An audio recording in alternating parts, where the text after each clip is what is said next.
and welcome back to Monday Morning Detective, the podcast. I'm your host, Gino Scala, and this is episode number 57.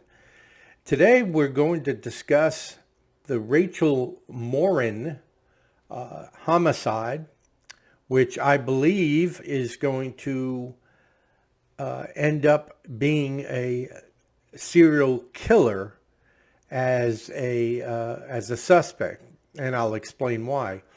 You may recall last week Rachel Morin, a mother of 5, living with a boyfriend who is a convicted felon, drug user, dealer, and immediately my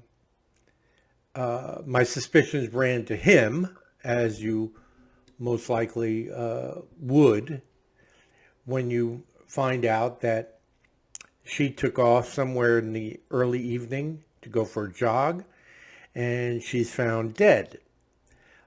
She was beaten to death with a rock.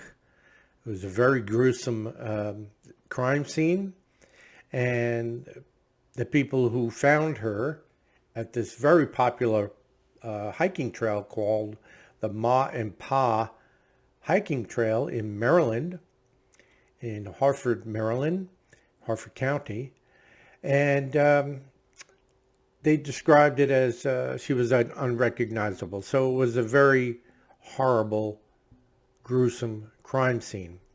A lot of rage. It is believed she was sexually assaulted, and they did find some DNA. Now, again, my immediate thought was I even posted online that the tiger doesn't change his stripes. But he was adamant with the press. Richard Tobin was the boyfriend's name. He was adamant with the press and very open, saying, yes, I've had convictions. I have a criminal past, but I'm changed. I'm a changed man. And Rachel was part of that, part of the reason why he changed.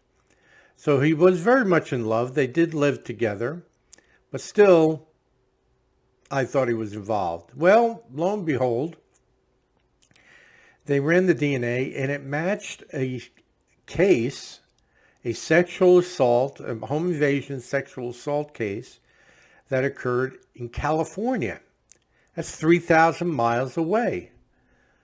So, and fortunately for the police, they have, I believe it was a Ring doorbell or some type of security camera that caught the suspect as he was leaving the residence, carrying his clothes. He was wearing a pair of sweatpants, and he appeared to be, they describe him as 5'9", Hispanic, 160 pounds, between the ages of 20 and 30.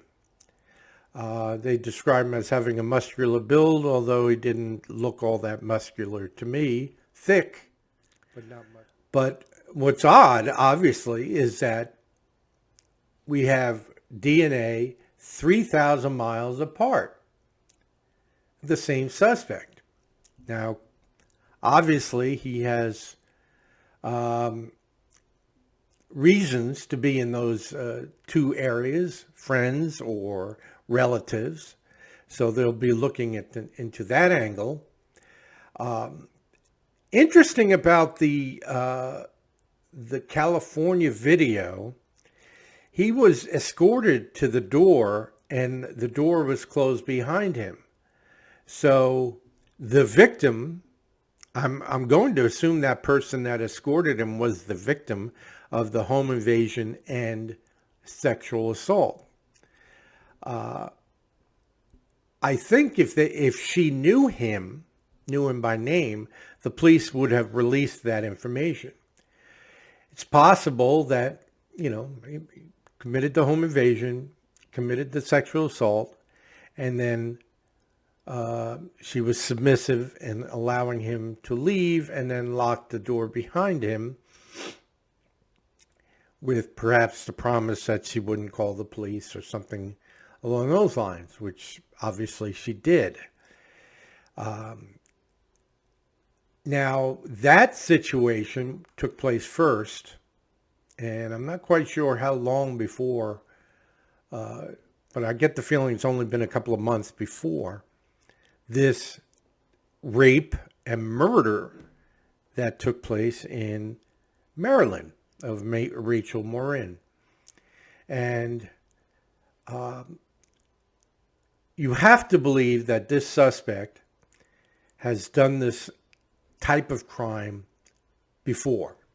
Now, it's highly unlikely that these are the only two incidences that he's responsible for. And I'm going on the record now saying that they're going to link him, probably not now because of DNA, but after they catch him, and they will catch him, after they catch him, they'll probably link him to several more or many more violent assaults and or homicides. I truly believe this is a serial killer. He has, as far as we know, he has no relationship with these victims. They're chosen at random, which is one of the aspects of a serial killer. The areas in which he attacks, they're not similar. One's a residence, one's a outside hiking trail, a very popular hiking trail that where he easily could have been seen. There's a sexual component to these crimes, and there's a vicious violence to these crimes. And that is something that you cannot keep stored up. You have to take it out. And I believe I'm going to say he has more than 5 victims to his credit.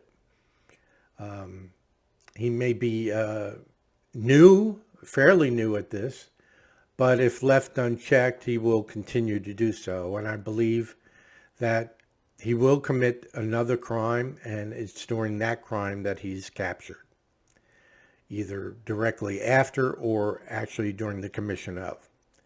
So we have another somewhat of a Night Stalker situation, a Richard Ramirez type, a Ted Bundy type.